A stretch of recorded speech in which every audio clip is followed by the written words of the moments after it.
भाई साहब क्या मैच डे था, क्या ही मैच डे था। हाँ वो बात अलग है, इंडिया ने अपना मैच जीता नहीं और उधर बांग्लादेश का तो अलग ही हार्ट ब्रेक हो गया एंड मोमेंट पर। लेकिन इन सारे मैचेस को देखने के बाद ना, स्पेशली इंडिया वाला मैच देखने के बाद भाई दिल और दिमाग की ना सही लग चुके हैं।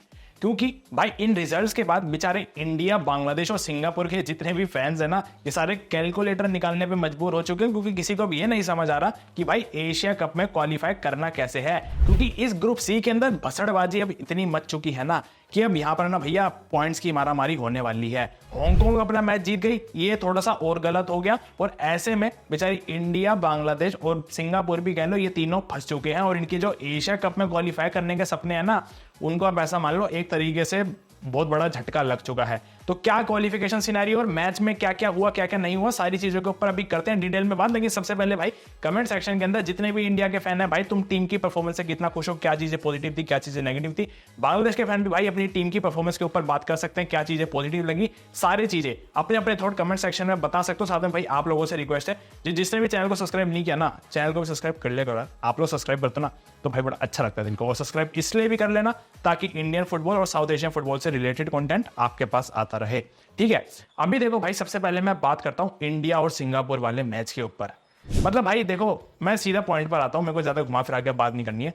बात इतनी सी है, इंडिया का जो गेम प्ले था, मतलब मेरे को उसमें कोई दिक्कत नहीं है। ठीक है तुम खेल रहे हो, लॉन्ग बॉल टैक्टिक्स खेल रहे हो, तुम काउंटर अटैकिंग फुटबॉल खेल रहे हो, कोई दिक्कत नहीं है भाई, तुम खेलो, मेरे को कोई दिक्कत नहीं है। लेकिन दिक्कत कहां पर है कि भाई इस गेम प्ले के अंदर भी चांस क्रिएट करने वाली नाम की चीज होती है फुटबॉल के अंदर। और अब तुम अगर 90 मिनट के बाद अपने स्टैट्स देखोगे, तुमने कितने चांस क्रिएट करे हैं मैच के अंदर?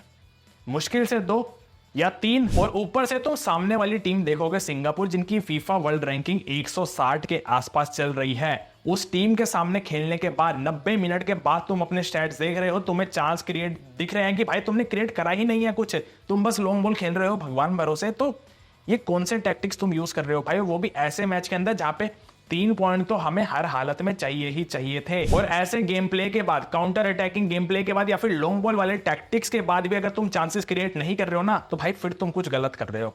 ठीक है, तुम फिर काफी ज्यादा गलत कर रहे हो। क्योंकि हार्डली मैच के अंदर मेरे को सीरियसली नहीं याद आ रहा कि भाई हमारे पास क्लियर कट चांस आया कब था, कौन से प्लेयर ने क्लियर कट चांस बनाया था, किसने शॉट मारने की ट्राई करी थी, किसने दूर से शॉट मारने की ट्राई करी थी, किसने 1-on-1 टच बनाया था, भाई बढ़िया बिल्डअप प्ले बनाया था। कुछ नहीं हुआ मैच के अंदर ऐसा। टीम पता नहीं कौन से ही जमाने में खेल रही थी, उनको शायद, मेरे को ऐसा लगता है कि उनको शायद खाली जमीन टैक्टिक्स भी भाई साइड से समझ नहीं आ रहे थे कि वो बोल क्या रहे हैं और हम क्या कर रहे हैं पिच के ऊपर। ठीक है, तो भाई ये तो थे टैक्टिक्स की बात, जहां पर टीम बिल्कुल आ रही थी क्लूलेस नजर।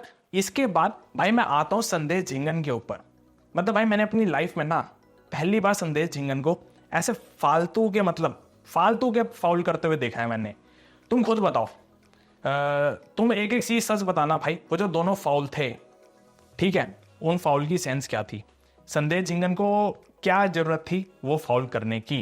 पहला वाला तुम देखोगे तो भाई बंदा पीछे से भागता हुआ आया, आगे जबरदस्ती बॉल को टच करने की कोशिश करी, जो अगर नहीं भी करते तो कोई बहुत बड़ा फर्क आ नहीं जाता गेम के अंदर, लेकिन उन्होंने करा, वहां मिल गया येलो कार्ड। ठीक है, चलो वहां तक भी ठीक है, उन्होंने बॉल विन करने की कोशिश करी। दूसरा वाला जो हुआ सेकंड हाफ के अंदर स्टार्टिंग में ही, भाई उसकी क्या सेंस थी, बस ये बता दो तुम मुझे। वो फाउल करने की सेंस क्या थी? दिख रहा है क्लियरली कि वो बंदे ने संदेश झिंगन को बीट कर दिया भाई टर्न करके, लेकिन संदेश झिंगन ने जबरदस्ती भाई उसको गिरा दिया और उसके बाद फिर ऐसे रिएक्ट कर रहे हैं कि किसी तरह येलो कार्ड बच जाए। और भाई आप ऐसे फाउल नहीं बचा सकते हो, स्पेशली क्वालिफायर्स के अंदर। और मैं सीरियसली बता रहा हूँ, ऐसा लग रहा था कि संदेश झिंगन खुद ट्राई कर रहे हैं कि भाई दो मुझे येलो कार्ड दो तुम।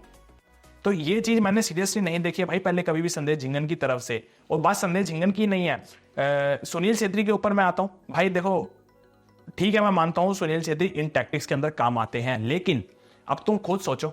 मैं तुम्हें एक चीज सोचने के लिए बोलता हूं कि अब तुम बताओ, सुनील छेत्री ने पूरे मैच के अंदर, अगर मैं तुम्हें बोलूं 5 पासिस कहां पर खेली है और किसके साथ खेली है, करना एक बार जरा याद। आ रहा है? मेरे को नहीं आ रहा भाई याद, मेरे को सीरियसली याद नहीं है कि सुनील छेत्री ने 5 पासिस कहां पर खेली थी, किसके साथ खेली थी और किस प्लेयर को दी थी। सुनील छेत्री पूरे मैच से गायब थे। बस हाँ, वो अगर कहीं दिख रहे थे तो प्रेस करते हुए दिख रहे थे उस कीपर के ऊपर जो ऑलरेडी वीक था। ठीक है, तो सुनील छेत्री बस मुझे प्रेसिंग करते हुए ही नजर आया। उनकी तरफ से गेम की अगर मैं इन्वॉल्वमेंट की बात करूं तो पासिस तो भाई कोई ज्यादा थे ही नहीं। वो तो भाई बस किसी तरह हमारा गोल आ गया सिंगापुर के सामने। अब आप उसको ये बोल लो या तो कीपर ने मिस्टेक कर दी, या फिर आप उसको ये बोल लो कि रहीम अली का गुड ब्रेन था, या फिर गुड उनकी सेंस थी वहां पर जो उन्होंने रन बनाए और उसको चांस को कन्वर्ट किया।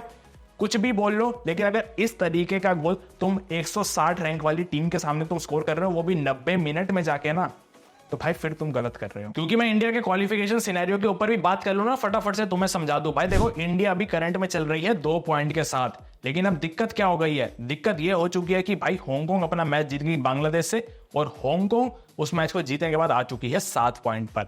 अब भसड़ ये है कि अगर इंडिया के 3 मैच बचे हैं, तीनों के तीनों मैच अगर इंडिया जीत भी गई ना, तो इंडिया आएगी 11 पॉइंट पर, और फिर इंडिया को ये उम्मीद लगानी पड़ेगी कि हमें तो हांगकांग को हराना ही है, और हांगकांग अपना बांग्लादेश और सिंगापुर में से किसी एक के साथ और मैच हार जाए। क्या लगता है, हो सकता है ऐसा? बहुत ज्यादा मुश्किल है भाई। हांगकांग का तो अभी अगला ही मैच बांग्लादेश के साथ फिर से, और वो तो उनके ही घर पे है भाई, तो वहां पर तो वो और ज्यादा खतरनाक हो जाएंगे। तो वहां पर तो किसी तरह बस ये उम्मीद करना कि बांग्लादेश किसी तरह उन्हें ड्रॉ पर रोक दे तो ही कुछ हो सकता है, वरना अगर हांगकांग जीत गई तो भैया फिर तो गेम गई हाथ से। फिर तो मतलब ऐसा समझ जाना कि अगर हमने हांगकांग को हरा भी दिया ना, और हांगकांग अपने बांग्लादेश और सिंगापुर दोनों से मैच जीत गई, तो भाई इंडिया की गेम खत्म है। फिर बेशक इंडिया अपने तीनों के तीनों मैच ही क्यों ना जीत जाए, क्योंकि इंडिया आ जाएगी 11 पॉइंट पर, और हांगकांग बांग्लादेश और सिंगापुर को हराकर आ जाएगी 13 पॉइंट पर। फिर तो कोई सेंस बनती नहीं है, तो ग्रुप टॉप करके हांगकांग चली जाएगी। तो अभी सीधा सीधा सिनेरियो बस इंडिया का ये है, इंडिया को अपने तीनों मैच जीतने हैं, और बस किसी तरह भगवान से ये दुआ करनी है कि हांगकांग अपना या तो बांग्लादेश से मैच हार जाए या फिर सिंगापुर से मैच हार जाए, लेकिन हारना पड़ेगा हांगकांग को, तभी इंडिया अपना चांस बना सकती है। वरना भाई इंडिया के लिए क्वालिफिकेशन का जो सिनेरियो है वो बहुत ज्यादा मुश्किल हो चुका है एशिया कप में क्वालिफाई करने का। अब मैं बात करूं बांग्लादेश और हांगकांग वाले मैच के ऊपर, भाई साहब एक ऐसा मैच देखने को मिला, मतलब सीरियसली कहीं ना कहीं देखो, अगर मैं मैच का ये वाला फैक्ट साइड अभी हटा दूं कि लास्ट मोमेंट पर जो हार्ट ब्रेक हुआ बांग्लादेश की टीम के साथ, अगर तुम उस चीज को बस थोड़ी देर के लिए साइड हटा दो और तुम मैच को सोचोगे बैठ के, तो भाई तुम्हें कहीं ना कहीं प्राउड फील होगा कि बांग्लादेश की टीम ने जो फाइट बैक करी है। 1-0 से टीम ऊपर हो गई थी भाई, क्या जबरदस्त फ्री किक थी वो हमजा चौधरी की तरफ से। उसके बाद टीम फिर वहां से भाई 3-1 पर डाउन भी हो गई थी। लास्ट के 10-12 मिनट बचे थे, उस 10-12 मिनट के अंदर जो कमबैक किया भाई बांग्लादेश की टीम ने, 2 गोल और स्कोर करके, वो भी एंड के मोमेंट पर, तो भाई ये चीज तुम्हें दिखाती है कि बांग्लादेश ने किसी तगड़ी फाइट बैक करी थी। हाँ, बस दिक्कत क्या हुई?